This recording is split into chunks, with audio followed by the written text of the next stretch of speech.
ಕರ್ನಾಟಕ ಪಿಲ್ಲಲು ತುಂಬಾ ಸ್ಮಾರ್ಟ್, ತುಂಬಾ ಡಿಸಿಪ್ಲಿನ್ ಇದೆ. ನಿಮ್ಮ ಫ್ಯೂಚರ್ ತುಂಬಾ ಬ್ರೈಟ್. ನೀವು India future. Dream big and achieve. Big dreams ಮಾಡ್ಕೊಳ್ಳಿ, ಅದನ್ನ అచీవ్ ಮಾಡಿ.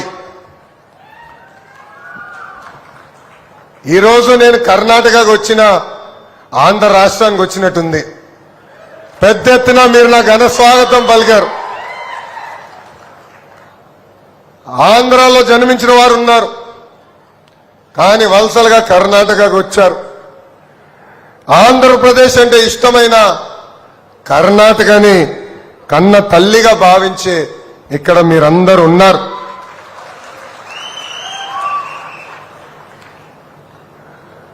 మీ అందరు తెలుసు, 2024 ఎన్నికల ముందల కరెక్ట్గా ఎన్నికలకి 6 నెలలు ఉన్న సమయంలో ఏం తప్పు చేయని చంద్రబాబు నాయుడు గారిని అరెస్ట్ చేసి 53 రోజులు బంధించారు. ఒక కొడుకుగా బాధపడా. ఏం తప్పు చేయని పెద్దయిని ఇలా జైల్లో పెడతాం అనేది చాలా బాధేసింది. కానీ మాకు మీరు అండగా నిలబడ్డారు. సింధనూరు కానివ్వండి, రాయచూరు కానివ్వండి, అదేవిధంగా గంగావతిలో కానివ్వండి, పెద్ద ఎత్తున మీరు రోడ్డు పైకి వచ్చి మాకు మీరు అండగా నిలబడ్డారు. మీకు ఒక ధర్నాగా అనిపించవచ్చు, మీకు ఒక ర్యాలీగా అనిపించవచ్చు, కానీ మా కుటుంబానికి కొండంత బలం మీరు అందించారు. నాకు ఇప్పుడు కూడా బాగా గుర్తు, బ్రహ్మని నాకు ఒక మాట చెప్పింది, ఇంత గౌరవంగా బతికే కుటుంబం చూడు, పెద్దయిన పరిస్థితి, మనకి రాజకీయం అవసరమా అని నన్ను అడిగింది.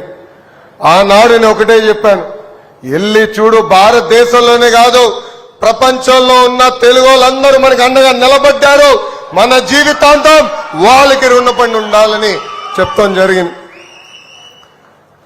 మొన్న జరిగిన ఎన్నికల్లో కూడా మీరు వచ్చారు, ఇక్కడ చాలా మంది కష్టపడ్డారు. దాని ఫలితమే జైల్లో, ఆనాడు జైల్లో చంద్రబాబు నాయుడు గారిని పెడితే కరెక్ట్ గా 6 నెలల తర్వాత గౌరవ ప్రధానమంత్రి గారి పక్కన మీరు కూర్చోబెడతాం జరిగింది. దానికి మా కుటుంబం మీకు రుణపడి ఉంటుందని ఈ సభాముఖంగా తెలియజేస్తున్నాం. సింధనూరు ఎడ్యుకేషన్ లో నంబర్ 1, ఆటోమొబైల్లో నంబర్ 1, రైస్ ప్రొడక్షన్ లో కూడా నంబర్ 1, పన్నుల్లో కట్టే దాంట్లో కూడా మీరు నంబర్ 1. సింధనూరు రికార్డులు ఎవడు బదలు కొట్టలేడు.